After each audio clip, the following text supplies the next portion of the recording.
My name is Micah. Welcome back to my channel. So what I want to do today is a little bit of a book haul. Over the Thanksgiving weekend, I went to my local Barnes & Noble and I spent way too much money. Black Friday shopping, am I right? I did get some gifts for some people, so I don't feel as bad about the amount of money I spent. But I just kind of want to go over all the different books I got. And I'm not including the ones that I got for Christmas gifts for people. Because a lot of my family and friends watch these videos and I don't want to spoil anything for them. Okay, so I have two categories of books. One is Christmas themed and one is not Christmas themed. The not Christmas themed is a lot smaller, so we'll start off with that. First off, we have, oh my god, I can't grab it. Okay, first of all, we have Dracula. We have Dracula. This cover is absolutely stunning. I have read Dracula before. I listened to the audiobook, but I don't own a copy. And I saw this cover and I was like, that is stunning. I want it. I don't own a copy, so I felt justified in getting it. So I did a little bit of spooky shopping in Christmas season. So this cover is absolutely beautiful. And this is a whole series of covers with this type of style. Because I also got a copy of Jane Eyre by Charlotte Bronte. Jane Eyre is one of my favorite classical novels. I do own a copy of this already, but this cover is just stunning. And my copy is a little bit old. It's a little bit worse for the wear, so I figured we'd upgrade. But I think these stylistic covers are just so beautiful. So I got some classics. And then the last non-Christmas book I got was All the Light We Cannot See by Anthony Doerr. So I have started watching this series on Netflix. It's a limited series, and I've watched the first 2 episodes, and I freaking love it. Okay, I'm addicted. I haven't really had time to watch it since I watched the first 2 episodes, but I need to finish it up because it's great. So the synopsis of this is that there is a girl in France during World War II.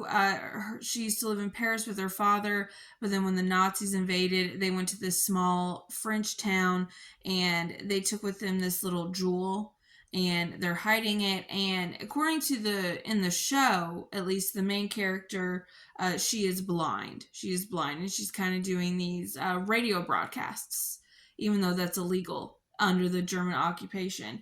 And the other point of view we have is this young soldier. He's a Nazi named Werner. He was an orphan and he learned how to build radios when he was young. And so the Nazis kind of, at least from the show's perspective, forced him to join so he could work on radios and intelligence and stuff. And I think eventually their stories are going to collide together. So I have loved the first 2 episodes of the show. It says on the back here that it took the author 10 years to write this. So I'm really excited to see it. To see what he wrote and see what all the hard work went into it. All right, now it's Christmas time. I got some Christmas mysteries. I got some Christmas romance. So let's get into it. All right. First, we have the 12 Books of Christmas. This is by Kate Carlisle. So this is a series. I have not read this other books in the series. It's called the Bibliophile series or mysteries, I think. And basically there's our main character whose name is Brooklyn and her husband. They have a friend who gets engaged over the holidays and they're going to get married on New Year's Eve. And that person who she got engaged to is the owner of a castle in Scotland. So they go to Scotland and apparently some really important books have disappeared from the library. So Brooklyn is trying to find them, and I guess a murder occurs while they're there. So we got, some books about books, which that's always a great category, and we got some mystery and combine it all with Christmas. So this one looks really good. Next up, we have a romance. This is Lovelight Farms by B.K. Borison. So there's a local girl, let's see, her name's Stella, and there is a Christmas tree farm, and it is going out of business. So she enters this contest through this Instagram influencer about most romantic places. But she's single, and she's to really sell this idea and win this prize, and it's $100,000 prize. I have to have a boyfriend myself. So she convinces her best friend to pretend to be her boyfriend so they can save this Christmas tree farm. So it's got all the Hallmark tropes to it. I think there's fake dating, there's saving the Christmas tree farm. The only thing that's not Hallmark worthy is it doesn't say that she's from the big city. Okay, she's in her local place. So we'll see what happens with this. I do like the fake dating trope, but I want it to be done right. So we'll see how well this is done. So this should be fun. That's cute. Then we have Flora's traveling Christmas shop. So we have our main character, Flora, who loves Christmas, but then she gets fired from her job from this Christmas store, which leads me to ask, like, what was she doing? Like, how do you get fired from like a seasonal job? But, I'll find out. So she basically decides to go on this little vacation and spread Christmas cheer wherever she goes. And she meets this really cute guy, but he hates Christmas. He hates Christmas. So she's going to try to make him love Christmas. We'll see. I don't know about this one. I just bought it because of the cover and because it looked cute. We'll see where this one goes.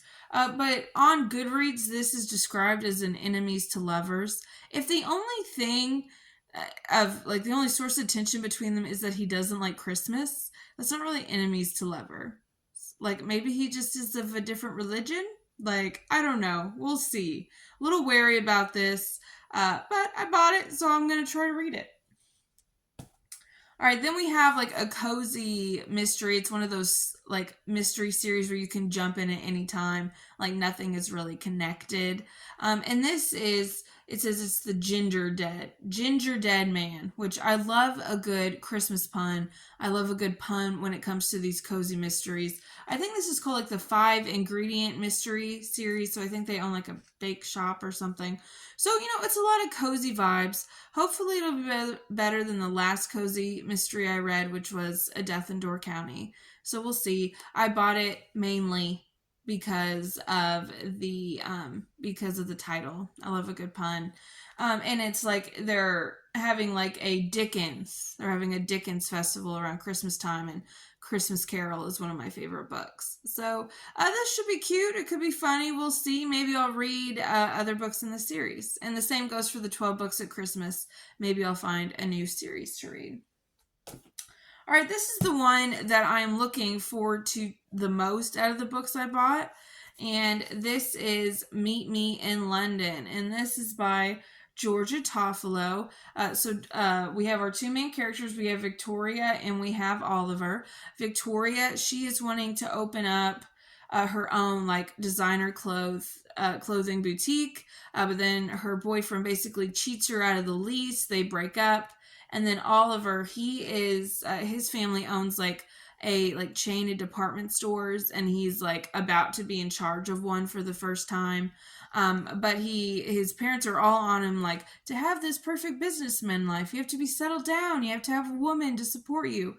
So he meets Victoria and they decide to fake date. And apparently, and this is from the back cover description, they even get fake engaged. So he takes it. Like, they're going an extra step. Like, what are they going to do? Have fake kids? Like, how far is he going to take this?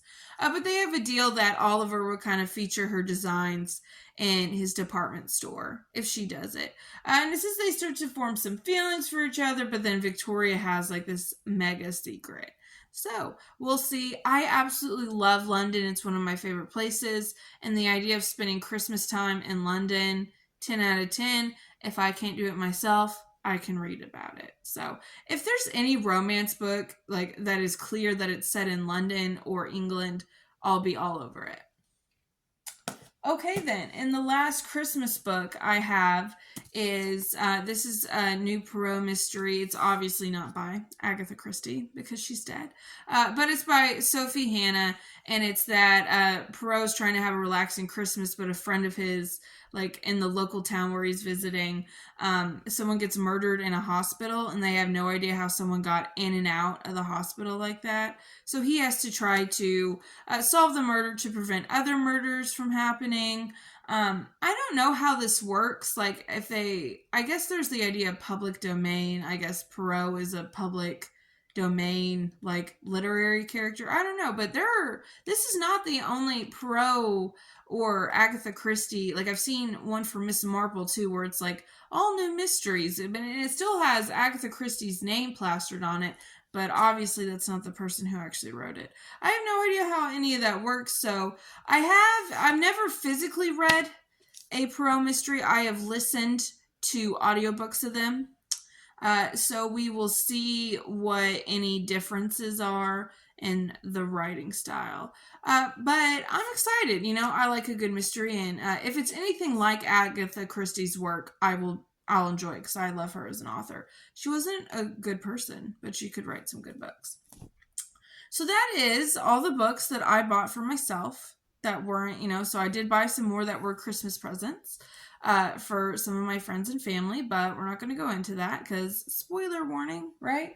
I am looking forward most to the Meet Me in London. I will also probably try to read Murder on the Christmas Express. I'm looking at it in my bookshelf right now during the Christmas season, and of course, A Christmas Carol. For my book of the month, this month I also got, it's like a New York Christmas love story about gelato, and it sounds like it's a mix of like Sleepless in Seattle and cooking, which it sounded really, really cute. So I've got a lot of Christmas reads. If I don't finish them all before actual Christmas Day, I'm fine extending that all the way till January. But thank you so much for watching this video and watching, and you can be judging and guessing how much money I spent because that was just on the books for me, not books for other people. But I hope everyone is having a happy holiday season, reading some good books. It can be a stressful season. Do something to treat yourself. Buy yourself a new book. It shouldn't be like how much I did. That was financially irresponsible. But 1 or 2 books, that's not going to hurt you. You deserve it. So I hope everyone has a safe and happy holiday season.